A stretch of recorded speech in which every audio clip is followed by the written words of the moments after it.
दोनों हाथ के मुट्ठियां बांध करके बोलेंगे, भारत माता की, भारत माता की, इनकलाब, इनकलाब, वंदे, वंदे।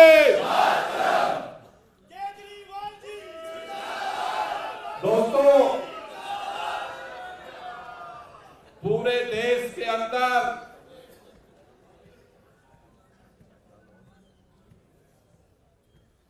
एक ही बात की आज चर्चा है। 10 साल के अंदर भारतीय जनता पार्टी के शासनकाल के दौरान जिस तरह से इस देश के प्रधानमंत्री जी ने अपने को एक तानाशाह समझ लिया था और इस देश के अंदर नारा दिया, अब की बार 400 पार, 8,000 करोड़ रुपए का चंदा, चंदा नहीं, धंधा करके लाया गया चंदा। इतना बड़ा संगठन, इतनी बड़ी ताकत, लेकिन इस लोकसभा चुनाव के अंदर देश के लोगों ने एक संदेश दिया है कि देश के अंदर कल भी संविधान जिंदा था, देश के अंदर कल भी लोकतंत्र जिंदा था, देश के अंदर आज भी संविधान जिंदा है, देश के अंदर आज भी लोकतंत्र जिंदा है। और कोई कितना भी बड़ा तानाशाह आ जाए, देश के अंदर कल भी संविधान और लोकतंत्र जिंदा रहेगा, इसको कोई खत्म नहीं कर सकता। देश के लोगों ने 400 पार तो छोड़ दीजिए, 300 पार भी भाजपा का सीट नहीं हो पाई। 300 पार छोड़ दीजिए, बहुमत के कांटे को भी भारतीय जनता पार्टी नहीं पार कर पाई। 250 पर जिस दिन काउंटिंग हो रही थी, आप सब भी टेलीविजन चैनल को देख रहे थे, भारतीय जनता पार्टी के नेता भी देख रहे थे, प्रधानमंत्री कार्यालय में भी लोग टकटकी लगाए देख रहे थे। 400 पार का नारा लगाने वाले 250 पार किसी तरह से भाजपा की सीट चली जाए, इसके लिए दुआएं मांग रहे थे। 400 पार का नारा लगाने वालों की, क्योंकि उस दिन जो काउंटिंग देख रहे थे, आपको याद होगा, कभी दिखाते थे 10 सीट आगे भाजपा, 255 हो गई, फिर 244 हो जाती, 266 हो गई, फिर 242 हो जाती, लेकिन आखिरकार में आकर के 250 पार का भी नौबत नहीं आई।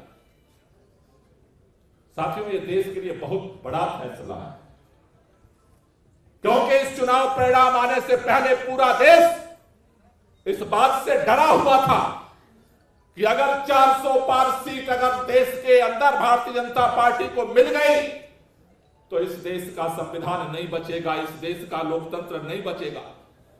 इसलिए मैं आपसे कहना चाहता हूं, हमारे साथियों ने भी आपसे बात की है, दिल्ली के अंदर 7 सीट हम लड़े थे, 7 सीट हम विपरीत परिस्थितियों में लड़े, 7 सीट हम हार गए, वोट प्रतिशत हमारा बढ़ा, लेकिन इस बार का चुनाव केवल सीटों के जीतने हारने का चुनाव नहीं था। इस बार देश के अंदर 2 लड़ाई चल रही थी। एक लड़ाई चल रही थी सीटों के जीत हार की, और दूसरी लड़ाई चल रही थी इस तानाशाह के सामने कौन झुकता है, कौन बिकता है, कौन टूटता है, इसकी लड़ाई चल रही थी। जिस दिन अजीत पवार टूटे, देश के सामने सन्नाटा फैला था, कौन कौन पार्टी टूटेगी, कौन कौन विधायक टूटेगा।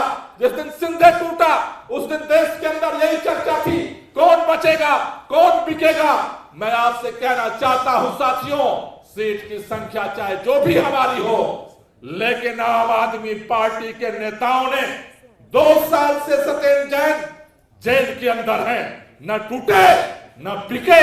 1.5 साल से मनोज सिसोदिया जेल के अंदर है, न टूटे न बिके। देश के मुख्यमंत्री, जो सबसे चाहत वाले मुख्यमंत्री अरविंद केजरीवाल को इन्होंने उठा करके जेल में डाल दिया, न टूटे न बिके। हमारे बीच में संजय सिंह बैठे हैं, आज पूरा देश संजय सिंह का इसलिए सम्मान करता है कि न ये टूटे ना ये बिके।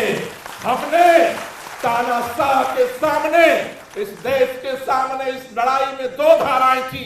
एक धारा थी जिसमें सारे लोग सरेंडर कर रहे थे और दूसरी कतार थी जिसमें आंख से आंख मिला करके इस देश के संविधान को, इस देश के लोकतंत्र को बचाने के लिए हर कुर्बानी देने वाले तैयार थे। इतिहास जब भी लिखा जाएगा, इस पिछले 10 साल का ये लिखा जाएगा कि इस देश में पैसे के लालच में, एडीसीबीआई के दबाव में, जेल के डर से बहुत सारे नेता बिके, बहुत सारे नेता टूटे, बहुत सारे नेता डरे। लेकिन इस देश के अंदर क्रांतिकारियों की एक ऐसी भी पार्टी थी जो न बिकी, न रुकी, न झुकी और आगे लड़ाई को लड़ रही है। ये हमने जीत हासिल की।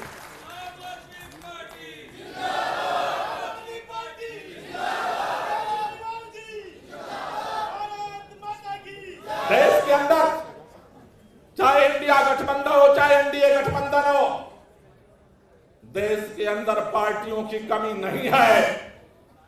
लेकिन हां, इस देश का हर एक शख्स, चाहे गांव में रहने वाला किसान हो, देश के अंदर फैक्ट्रियों में काम करने वाला मजदूर हो, आदिवासी हो, जंगल में रहने वाला, इस देश का दलित हो, अल्पसंख्यक हो, महिलाएं हो, अगड़े हो, पिछड़े हो, इस बात पर फख्र करते हैं कि इस देश के अंदर ऐसे भी आज नेता पैदा हैं जिनको दुनिया की कोई भी सत्ता अपने लक्ष्य से, अपने ईमानदारी से हिला नहीं सकती है, डिगा नहीं सकती है।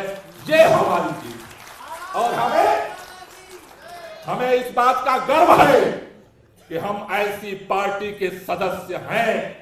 हम सुनते थे इतिहास के पन्नों में, आजादी की लड़ाई के दौरान अंग्रेज हमारे आजादी के दीवानों, स्वतंत्रता संग्राम सेनानियों के ऊपर हर जुल्म ढाते थे।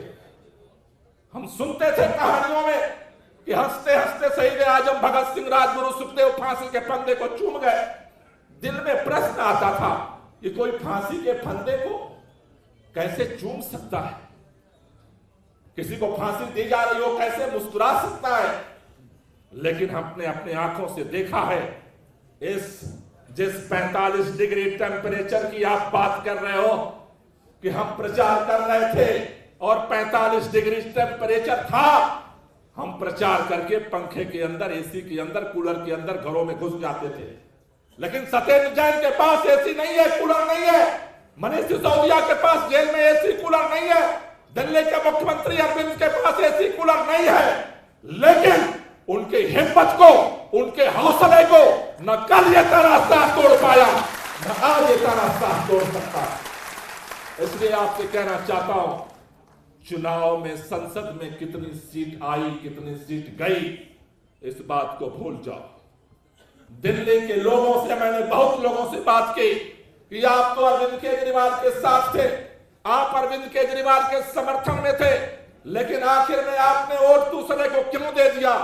दिल्ली के लोगों में एक बात तो पहले उन्होंने संदेश दिया है कि दिल्ली में केजरीवाल चाहिए, लेकिन दिल्ली के भी लोग उस दिन का इंतजार कर रहे हैं। उनके मन में भी एक बात है कि केजरीवाल तो प्रधानमंत्री बनने वाला नहीं है, केजरीवाल मुख्यमंत्री बनेगा। इसलिए कल भी केजरीवाल मुख्यमंत्री हमने बनाया था, आज भी बनाया है और कल भी दिल्ली का मुख्यमंत्री हम केजरीवाल को बनाएंगे। दिल्ली चाहती है और मैं आपको लिख के देने को तैयार हूं, जिस दिन देश के प्रधानमंत्री की दावेदारी के लिए अरविंद केजरीवाल सीना तान के खड़ा होंगे, उस दिन दिल्ली की 7 सीट अरविंद केजरीवाल की झोली में हो। इसलिए दिल्ली के जनादेश में 2 बात दिल्ली की जनता ने कहा है। जैसे देश की जनता ने कहा कि वो भाजपा को नहीं चाहती, दिल्ली की जनता ने एक बात कही है कि जैसे 3 बार से लोकसभा में हम भाजपा को जिता रहे हैं, उसी तरह से उसी ट्रेंड के आधार पर दिल्ली के अंदर हमने अरविंद केजरीवाल को जिताया है और अरविंद केजरीवाल को फिर, ये पूरे दिल्ली की आवाज है।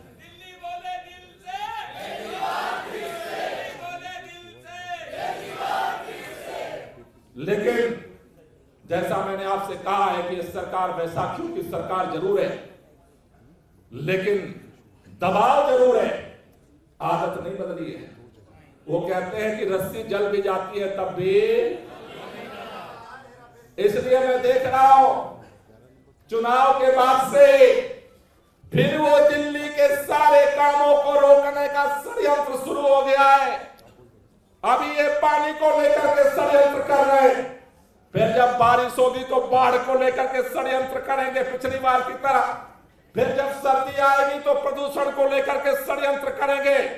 लेकिन कल भी हमारा एक ही नारा था, आज भी हमारा एक ही नारा है, वो हमें परेशान करते रहेंगे और हम आपके लिए काम करते रहेंगे। इसी सिद्धांत से हमें लड़ाई को आगे बढ़ाना है। आप सब लोगों ने जिस तरह से इस चुनाव में काम किया है, साथियों, इतनी विपरीत परिस्थिति आम आदमी पार्टी के लिए कभी नहीं आई। जंतर मंतर से जब हम लोगों ने आंदोलन शुरू किया, रामलीला मैदान पहुंचे, रामलीला मैदान के बाद आम आदमी पार्टी बनी, हमने लंबी यात्रा तय की है, कई चुनाव लड़ लिए, इतनी विपरीत परिस्थितियां हमारे सामने कभी नहीं आई। याद करो 21 मार्च को जब अरविंद केजरीवाल जी को गिरफ्तार किया था, इसी सभागार में, उसके बाद हम इकट्ठा हुए थे। हमें यह समझ में नहीं आता था, भारतीय जनता पार्टी के नेता चारों तरफ घूम करके गली मोहल्ले में कहते थे अब आम आदमी पार्टी खत्म हो जाएगी, विधायक टूट जाएंगे, पार्षद भाग जाएंगे, कार्यकर्ता डर जाएंगे।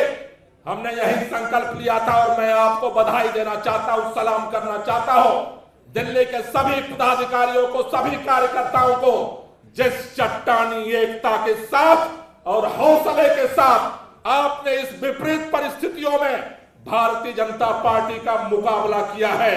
इस मुकाबले को जिंदगी भर याद रखेंगे कि इतनी विपरीत परिस्थितियों में भी अगर कोई लड़ सकता है, वो सिर्फ और सिर्फ और सिर्फ आम आदमी पार्टी का कार्यकर्ता लड़ सकता है और कोई नहीं लड़ सकता, और किसी में ताकत नहीं है।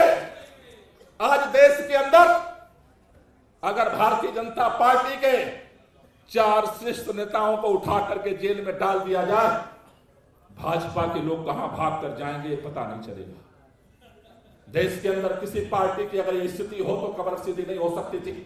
लेकिन मैं आप सबको इस बात के लिए बधाई देना चाहता हूं, आपने लड़ाई लड़ी है और लड़ाई ऐसी लड़ी है कि दुश्मन याद रखेगा जिंदगी भर कि हमने तो कमर तोड़ने के लिए ये सारा कुछ किया था। लेकिन ये आम आदमी पार्टी के कार्यकर्ता ऐसे हैं, उन्होंने और मजबूती के साथ अपनी कमर कस ली। चुनाव के दौरान हमारे कैंडिडेट्स ने जिस तरह से मेहनत की, हमारे सभी माननीय विधायकों ने की, सभी पार्षदों ने की। हमारे कैंडिडेट 4 सीट पर चुनाव लड़ रहे थे, लेकिन 3 लोकसभा क्षेत्र में हमारे कैंडिडेट नहीं थे। मैं चाहता हूं कि एक बार उन 3 लोकसभा क्षेत्रों के भी विधायक, पार्षद और सभी पदाधिकारियों के लिए एक ताली होनी चाहिए। वहां चुनाव हम नहीं लड़ रहे थे, लेकिन जिस शिद्दत के साथ अपनी अपनी विधानसभा, अपने अपने वार्ड, अपना लोकसभा छोड़ करके दिन रात जाकर के जहां भी संगठन ने ड्यूटी लगाई, आपने काम किया। जिस तरह से पूरे संगठन ने काम किया है, साथियों, मैं आपको बताना चाहता हूं, परिणाम आने के बाद हमें पता चला कि हम हार रहे हैं। लेकिन सुबह जब भारतीय जनता पार्टी के नेता काउंटिंग कराने जा रहे थे, तब भी उनको भरोसा नहीं था कि हम चुनाव जीतेंगे या चुनाव हारेंगे, क्योंकि एग्जिट पोल का हकीकत उनको भी पता थी, उनको भी नहीं पता था। लेकिन दिल्ली की जनता का जो जनादेश है, सर झुका करके हम स्वीकार करते हैं। पहले भी हमने स्वीकार किया है और अब हमें अगले मोर्चे की तैयारी करनी है। आपसे पूछना चाहता हूं, कितने दिन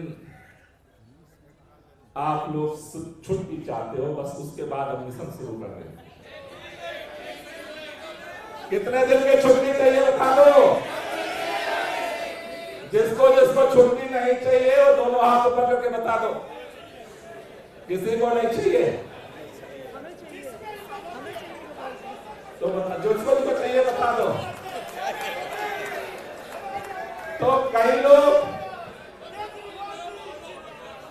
लोग अभी छुट्टी पे गए हुए हैं, और आप सबसे मेरा कहना है आप छुट्टी नहीं चाहिए, यही हौसला और यही ताकत भारतीय जनता पार्टी वालों को हरा देती है अंदर से।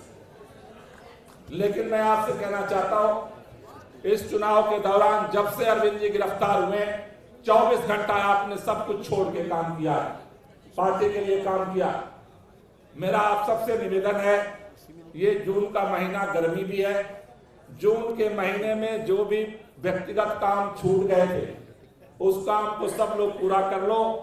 1 जुलाई से दिल्ली में फिर केजरीवाल के नारे के साथ हम मैदान जंग में उतरेंगे। 1 जुलाई से फिर मैदान जंग में हम उतरेंगे और दिल्ली के लोगों के लिए जिस तरह से पहले लड़े थे लड़ेंगे और इस लड़ाई को जीतेंगे। उसकी डिटेल कार्य योजना संगठन बना करके और फिर हम आपके साथ बैठेंगे। आप सब लोग इतनी बड़ी तादाद में आज इस बैठक में शामिल होने के लिए आए, दिल की गहराइयों से आप सब लोगों का तहे दिल से बहुत बहुत शुक्रिया, बहुत बहुत धन्यवाद। इनकलाब जिंदाबाद।